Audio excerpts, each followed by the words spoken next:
Eu acho que as minhas primeiras fortes experiências com ópera, e curiosamente não são inéditas, geralmente é assim que toda a gente começa com o bichinho da ópera,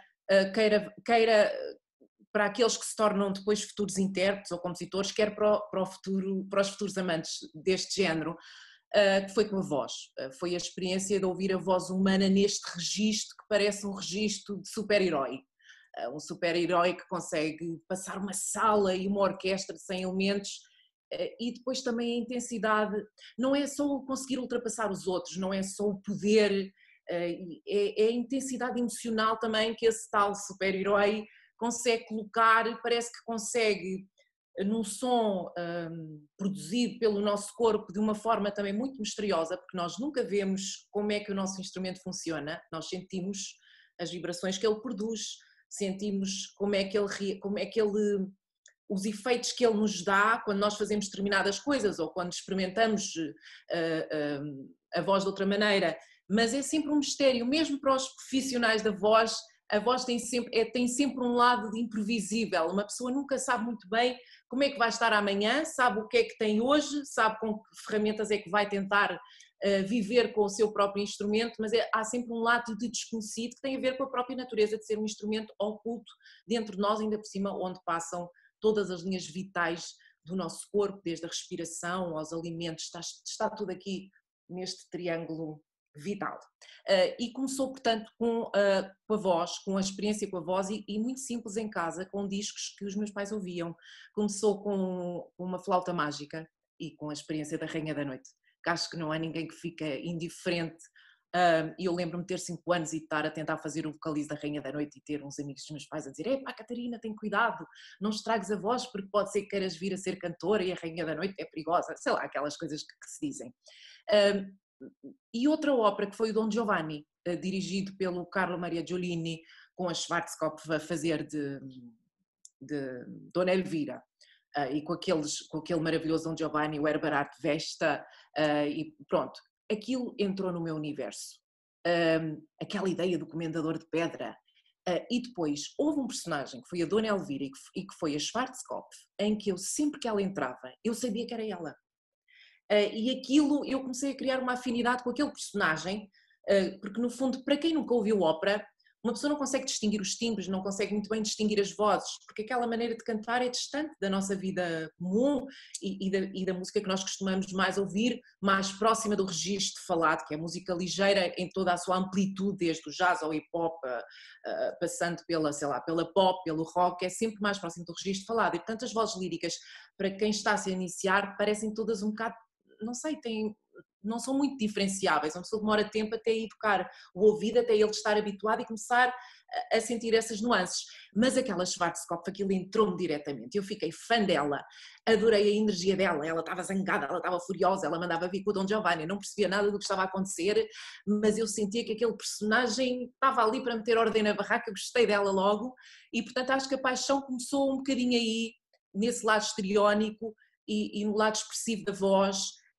E o facto de ser uma história que é contada e cantada, o facto de não ser só a palavra falada, também acho que me entrou. Depois tive outra experiência, passado tipo 1 ano, ou seja, eu com 6 anos fui ver a Norma ao São Carlos com a maravilhosa Mara Zampieri, e eu na altura aquilo passou tudo ao lado, não é? Porque aquela história da Norma não é propriamente para uma miúda de 6 anos, eu achei aquilo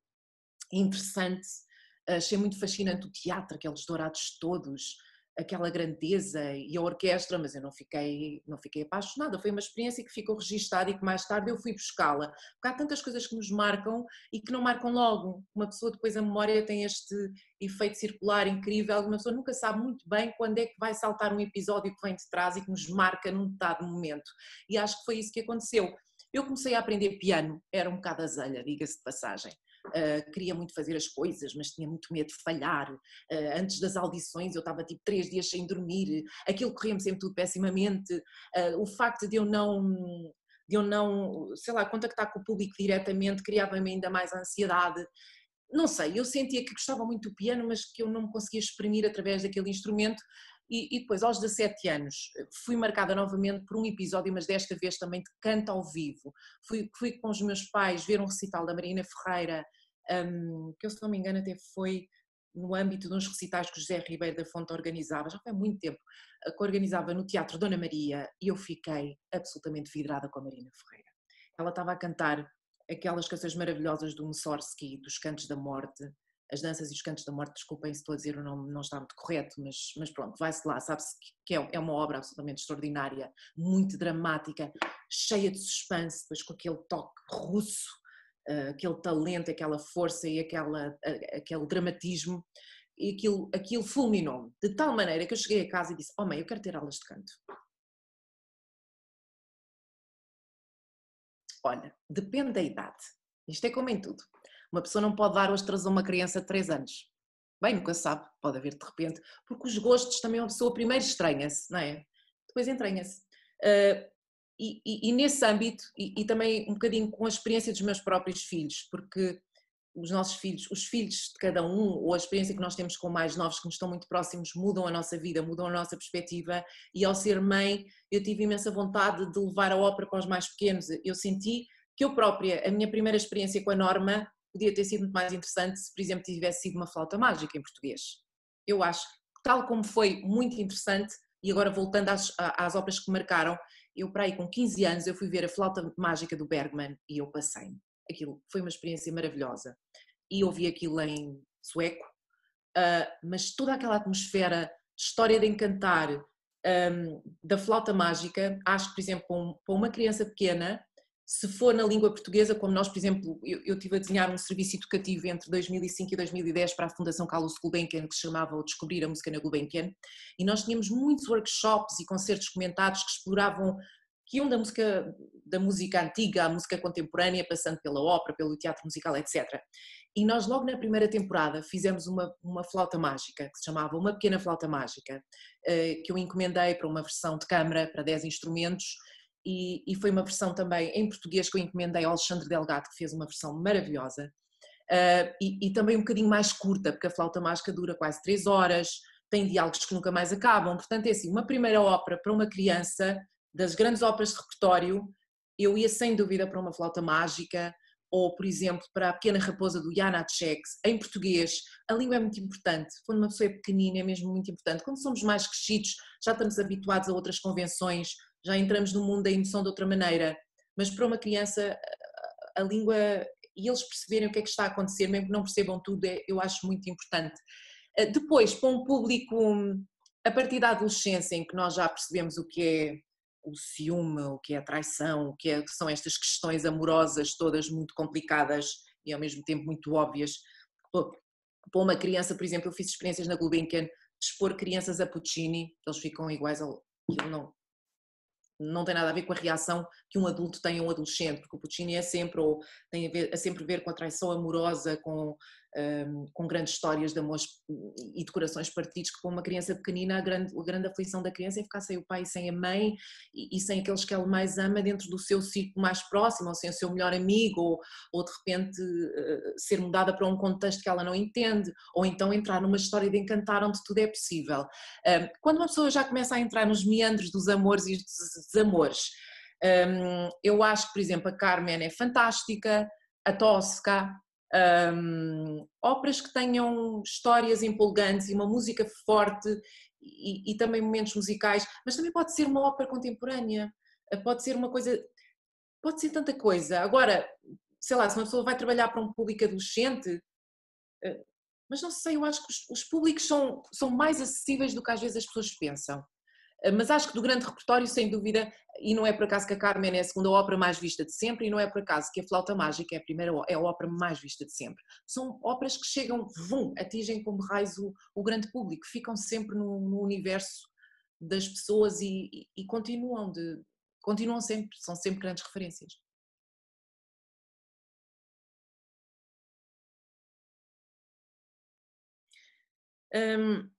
Sim, claro, sempre foi uma preocupação minha, e uma vontade também, não, porque às vezes há preocupações, mas pronto, sempre foi uma vontade de chegar mesmo às pessoas, de partilhar com elas, tal como a ópera também me enriqueceu tanto e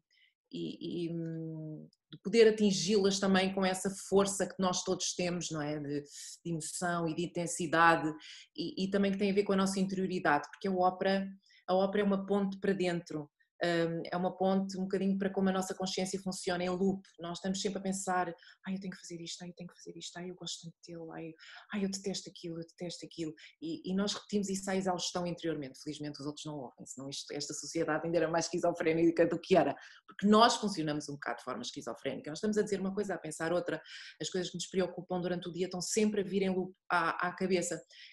E esta forma, que é nossa, eu acho que a ópera apreende assim mesmo na MUS, porque na área, por exemplo, nas áreas em que, na ópera tradicional ou na forma como a ópera normalmente se constrói, são momentos de contemplação, são momentos de reflexão. Depois com a ópera, à medida da evolução da ópera, começou-se tudo a misturar, a reflexão e a ação costumam estar mais próximas, e as áreas, os momentos da ação e os momentos em que a ação para, cada vez estão mais fundidas uns nos outros, mas aqueles momentos de beleza musical também e emocional são ideias que estão sempre a repetir-se, como nós, no nosso próprio pensamento e na nossa forma de sentir e de pensar, e isso é muito engraçado, que ao mesmo tempo a ópera é muito artificial e tão natural, porque nós temos essa artificialidade entre nós, mas de facto eu sempre tive uma grande vontade de chegar a outros públicos e também uma liberdade artística de levar a ópera para outros formatos, sem ser só o grande formato da grande orquestra, com o grande coro, com os grandes cenários, no grande teatro, até porque para um produtor independente ou para alguém que independentemente e com muito menos meios financeiros, essa forma de produção de ópera é absolutamente impossível, e porque para se chegar a outros públicos, para se poder trabalhar noutros locais, que hoje em dia utiliza-se muito o site específico, ou seja, trabalhar em no fundo, recintos alternativos ao teatro, onde se pode criar também projetos muito interessantes com ópera, para chegar a outros públicos, mas também para enriquecer. É uma forma de arte total, portanto cabe lá tudo, não é? E tal como, sei lá, a dança e o teatro e as outras formas, as outras artes performativas, também se reinventaram e apresentam-se em vários modelos e formatos de produção e de locais e de instituições e de artistas. Essa pluralidade faz falta à ópera, e por causa disso é que a ópera também está tão fechada sobre si própria. Só há um modelo, as grandes estrelas vão cantar, as grandes orquestras, e o resto? Onde é que está o resto? É preciso o resto. E o resto também é muito enriquecedor, porque existem de facto 500 maneiras de trazer esta forma de arte e de envolver também compositores, de envolver outros artistas, e tudo isto é importante para uma forma artística se manter viva e vibrante. E foi um bocadinho isso que eu também tentei, criando a minha própria estrutura, em que lanço estes formatos mais pequenos. Lancei também um formato que eu testei bastante também, já quando estava na Gulbenkian, que era o formato do concerto encenado, porque lá está, não só a ópera é o grande formato das grandes heroínas, mas também existe o lead, não é? A canção erudita, que é o pequeno formato, que é o formato mais íntimo, em música de câmara, onde normalmente a poesia e como é que se diz, os pequeninos detalhes e as várias matizes são mais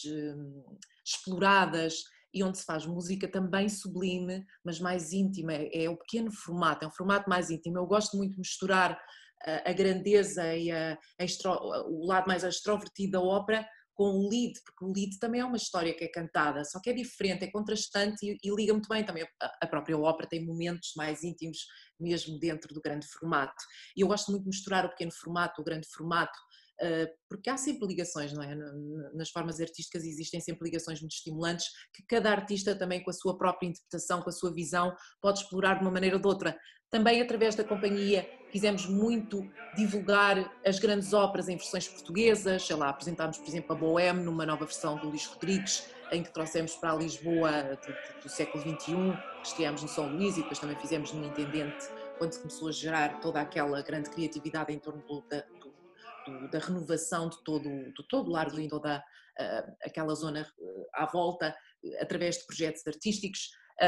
Também investimos muito em ópera para crianças, por exemplo, fizemos a estreia lisboeta de uma ópera muito bonita da Isabela Albuquerque, que se chama Jeremias Fischer. Fizemos a versão portuguesa também do Luís Rodrigues, para além de ser um ótimo barítono, faz umas versões absolutamente maravilhosas, que também foi ele que assinou a nossa versão da ópera dos Palhaços do Leoncavallo, que estreámos num festival de rua que temos tido aqui no bairro, nos bairros do Castelo, da Alfama, da Moraria, em Santa Maria Maior, que se chama Ópera na Rua. E pronto, tenho sempre procurado fazer também encomendas a compositores, porque acho que todos nós temos de contribuir para aumentar o repertório, seja da ópera, seja do lead, e pronto, e em fazer cruzamentos, misturas de repertório, trazer novos artistas, e depois houve uma dada altura que fui desafiada e eu própria depois também avancei para o projeto para fazer algo em televisão, e claro que eu sempre gostei muito adoro cinema e adoro todas as possibilidades que o cinema também pode trazer para contar histórias, e mesmo através da ópera. Tu também foste muito estimulante, sem dúvida. Depois eu já estava a fazer a Super Diva, mas as ideias que me lançaste, das ideias que tinhas em fazer uma novela em ópera, tudo isso foi tudo estimulante. Tu também tens uma forma muito em cruzamento de ver as formas artísticas e trazes muitos novos projetos, és um compositor muito proativo, não ficas à espera que as coisas venham ter comigo, também metes a mão na massa, e nós precisamos na ópera de pessoas assim, de pessoas que são instigadoras, de impulsionadores, de agitadores.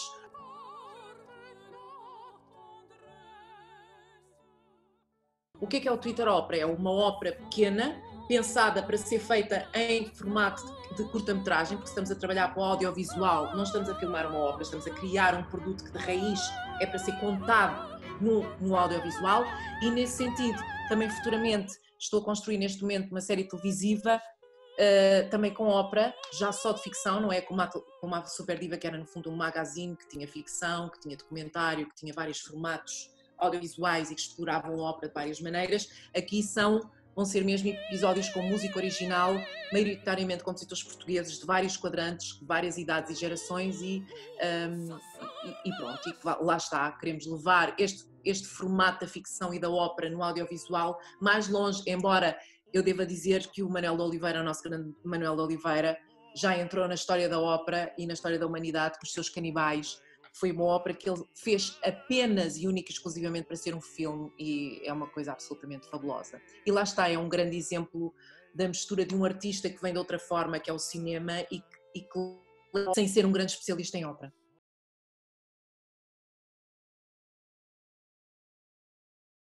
Porque, por exemplo, um cantor de ópera que anda aí a fazer produções e a ser diretor artístico, é logo pelo meio, é logo assim um bocadinho mal visto, quer dizer, ou que canta muito mal, ou que não sabe fazer o seu trabalho, tem que ir à procura de trabalho noutra altura. Portanto, há imenso preconceito pelo próprio meio, bastante preconceituoso da ópera, e pela nossa formação. Nós, cantores de ópera, desculpem, mas nós somos formados para ser um bocado uns parvalhões, desculpem lá estar a dizer isto assim, se calhar vou ofender muita gente, mas não é a minha intenção. Mas no sentido de ficar em casa à espera que o telefone toque. Não nos são dadas ferramentas, nem sequer para nos maquilhar, que devia ser fundamental. Nós somos instrumentos, somos atores. Nós, para além de ter que falar línguas, para além de também sermos atores e de termos um instrumento altamente exigente, que exige um trabalho diário, somos atletas de alta competição, somos também atores, mas também temos que nos saber arranjar, temos que saber agir,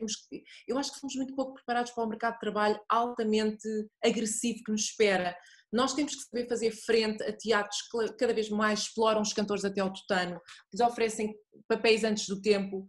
que se aproveitam, que tentam, é assim, digamos, todos os músicos e todos os cantores, e já agora artistas nas suas escolas, deviam ter disciplinas de gestão, de produção, para se tornarem autossuficientes, para conseguirem negociar um contrato, para não se deixarem enganar, no mau sentido, que neste mundo é assim, anda meio mundo a enganar, meio mundo, e é assim que nós funcionamos, e é assim que funciona o mercado. Portanto, nós temos que saber os nossos direitos, nós temos que saber negociar. É claro que há pessoas que têm mais essa. Eu sempre adorei negociar coisas,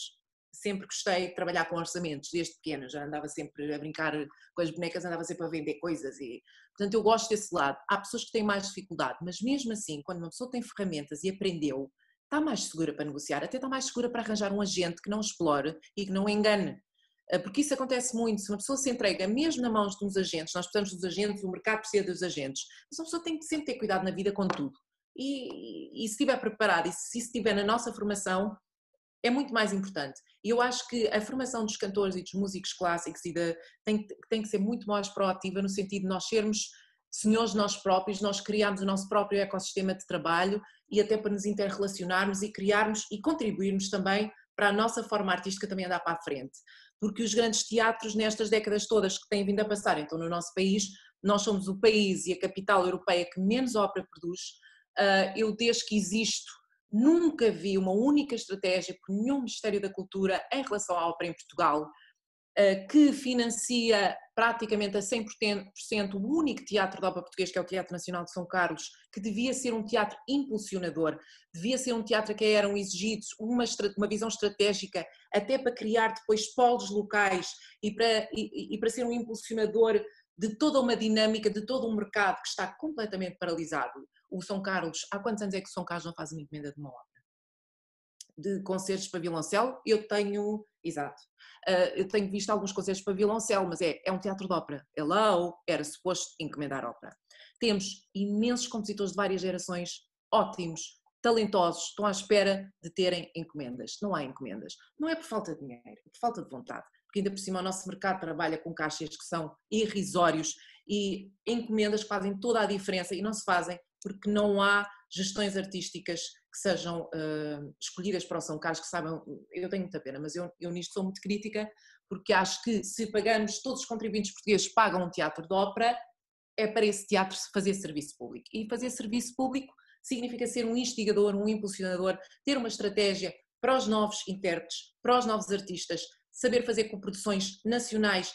criando, por exemplo, modelos de coprodução com companhias como a minha e como outras que tentam sobreviver por este país fora e que são dignos de confiança, que têm projetos muito interessantes e com quem se pode construir muitos projetos que para uma casa maior são mais difíceis de construir, mas se eles criarem coproduções com casas mais pequenas e outros tipos de instituições é muito mais fácil. Portanto, o Teatro São Carlos devia ter várias produções até em Lisboa a estrearem até fora do seu próprio espaço físico e ser instigador, assim com pouco mais de 3, 4 mil euros encomenda-se uma ópera. Eu peço imensa desculpa, mas é mesmo assim. Podia estrear noutro local, portanto é total falta de visão e de vontade estratégica. E isso é culpa de quem põe lá as direções artísticas que há várias décadas têm sido tiros ao lado, de pessoas que não estão preparadas e de ministérios da cultura que não têm qualquer tipo de conselheiros ou de pessoas que estejam no setor ou que se informem, porque quem não sabe, informa-se, que é o que nós todos fazemos, e tem de estar informado em relação ao contexto. Os poucos cantores de ópera que tentam seguir aqui carreiras a solo acabam por ir para o Corte de São Carlos se tiverem sorte, se não morrem à fome, porque cada vez há menos possibilidade das pessoas poderem dar aulas de canto. Era preciso tão pouco para ter, apesar de tudo, alguma dinâmica no mercado português. Eu tenho meios muito pequenos, porque se pudesse, faria muito mais, porque acho que é natural uma pessoa multiplicar o trabalho e dar dinâmica ao mercado. Não existe uma única agente de canto, só para vocês terem uma ideia, por exemplo, a Espanha, aqui os nossos vizinhos ao lado, mas pronto, é uma má comparação, porque a Espanha é um país rico e nós de facto somos pobres, mas também somos pobres sem estratégia. Eles têm 21 teatros de ópera, mas por exemplo, se compararmos com países mais pobres, como os países de leste, que são os grandes fornecedores de cantores de ópera neste momento a nível mundial, têm estratégias super inteligentes que utilizam os recursos de uma forma muito inteligente para quem tem pouco, porque quem tem muito é fácil gastar dinheiro, quem tem pouco tem mesmo que ter estratégia. E países como a Polónia, como a Bulgária, como a Lituânia, como a Letónia, que são países têm grandes dificuldades a todos os níveis, mas que crescem, e a nível deste setor da ópera tem um setor forte, unido, que investe localmente e investe também em parcerias estratégicas internacionais. Agora, para se fazer um bom trabalho tem que se estar preparado, para se fazer um bom trabalho tem que se conhecer o meio, que não é assim tão difícil hoje em dia. Eu, por exemplo, eu nunca vejo o Teatro Nacional de São Carlos, eu que sou uma pequenina companhia, a Ópera de Castelo, em Lisboa, estou nos grandes encontros internacionais de ópera a pagar do meu bolso. Instituições como o São Carlos, que até são associados, eu nunca vejo lá ninguém. Desculpem lá, se tem pessoas para ir, participem, aproveitem que estas redes são importantes. E portanto eu acho que sem visão estratégica e sem vontade não se vai mesmo a lado nenhum. Mesmo com pouco dinheiro, se tiver vontade, se estiver preparado, pode-se fazer tanta coisa. E já era a altura, de facto, de sairmos desta cepa torta. Outra coisa, a Direção-Geral das Artes nem sequer tem uma categoria de ópera. Portanto, nós não existimos. Nós estamos dentro o Novo Circo tem uma categoria, teatro tem categoria, dança tem categoria, toda a gente tem categoria. Nós, ópera, não sei,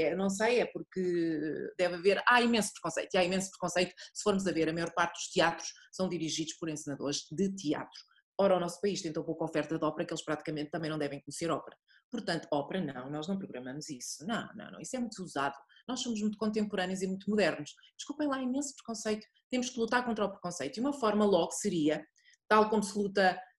para uma maior igualdade, para cotas, não é, de interculturalidade, também devia haver esta luta para o preconceito, por exemplo, até logo a nível dos concursos da Direção-Geral das Artes. A ópera não devia estar dentro da música, porque a música é uma arte abstrata. A ópera é tudo menos abstrata, é super concreta, é altamente especializado. E uma forma, por exemplo, da DG Artes estar a contribuir para a dinamização da ópera no nosso país era criar uma categoria de ópera, porque aumentava logo à partida uma cota de projetos que seriam apoiados na ópera. E mesmo devia haver cotas, por exemplo, nós temos 2 teatros nacionais. O Teatro Nacional São João foi criado inicialmente como um teatro de ópera. Era mais importante que São Carlos. As produções de ópera eram estreadas primeiro no Porto e depois é que vinham a Lisboa ou São Carlos.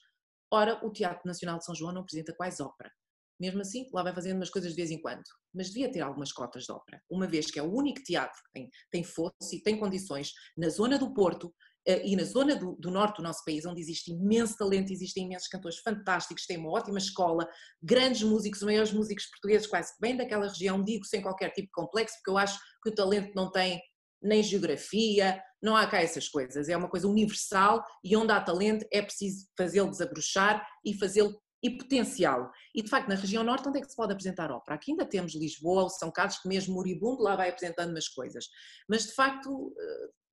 é uma dor de alma porque eu vejo as coisas eternizam-se e não era preciso assim tanto para dar uma revolução no setor da ópera no nosso país. Um bocadinho mais de dinheiro sem dúvida que era essencial, mas mesmo com o pouquíssimo que nós temos era possível fazer muito mais e muito melhor. Desculpa lá isto tudo.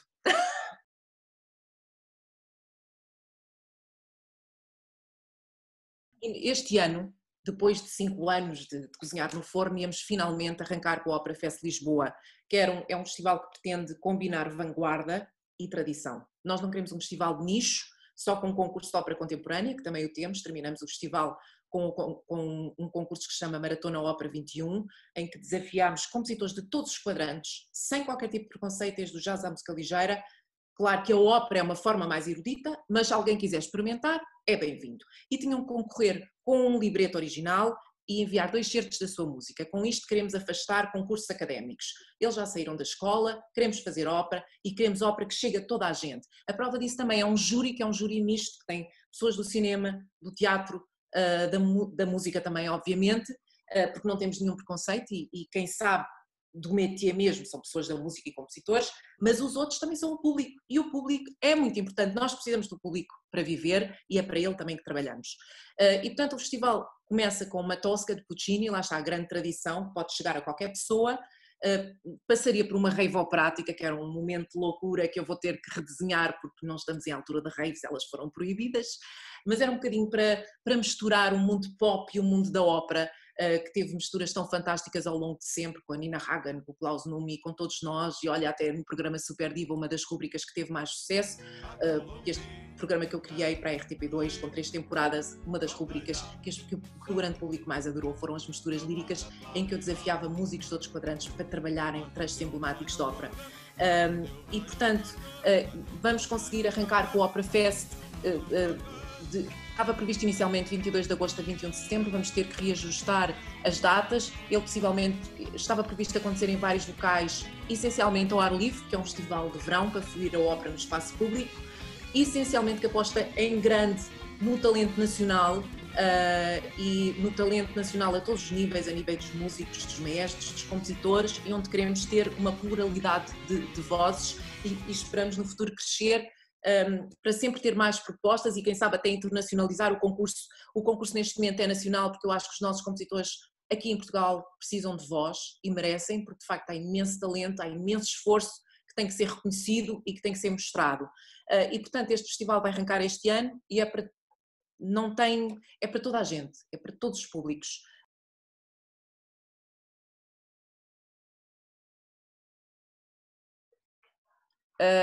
Estratégia, queremos estratégia, por parte do Ministério da Cultura, queremos um São Carlos com boas direções artísticas, queremos um São Carlos que crie várias temporadas, que possa ter a sua temporada com estrelas na sala principal, mas que também possa ter outras temporadas paralelas na cidade, com vários artistas, com várias propostas, e para a ópera em geral, porque eu não sei se a ópera vai mudar muito aqui na pandemia em Portugal, porque é um meio de facto muito pequenino, mas não interessa, tudo o que seja alterado é muito bem-vindo e acho que uma nova estratégia, uma direção artística nova para o São Carlos era mesmo fundamental, digo isto a provocação, sem medo nenhum, porque o politicamente correto raras vezes dá grandes resultados, às vezes é preciso abanar as águas. A nível internacional eu também tenho sido uma voz bastante proativa, porque os grandes teatros são aqueles que têm o poder financeiro e a logística para revolucionar o mundo da ópera e para fazer aquilo que tem que ser feito já há tantas décadas, que é renovar o repertório, renovar o público. As pessoas mais idosas agora com a pandemia vão ter medo de regressar e com toda a razão aos teatros e nós temos que os proteger, porque se nós formos a ver o grande público que consome ópera a nível mundial é um público dos 50 aos 90, que nesta pandemia está fragilizado. E na retoma eu acho que está na altura dos teatros trazerem os jovens para dentro dos teatros, com outras propostas, baixando radicalmente os preços e justificando o grande investimento que a sociedade faz nestes teatros e também possibilitando esta forma artística de chegar a novas gerações. Não é só com óperas filmadas na televisão que se chega a novos públicos, eu tenho muita pena, mas não é só assim, é trazendo os novos públicos para dentro dos teatros. E acho que o meio internacional da ópera tem que ser abanado e eu acho que os teatros já estão, muitos teatros, eu estive a semana passada numa reunião internacional da Ópera Europa, onde o São Carlos não estava, lá está, pelo menos eu não os vi por lá, e onde se falou muito, já grandes teatros estão-se a voltar para fazer encomendas a outros compositores, para investirem em outros formatos, trabalhando com produtores independentes, está-se a criar uma dinâmica que tem a ver com a sobrevivência neste momento do setor que está posto em causa. Portanto, não tenham medo de arriscar, eu acho mesmo que quem não arrisca não petisca e é sempre melhor mudar na vida do que ver as coisas a afundarem e ninguém fazer nada, portanto, é para a frente é o caminho.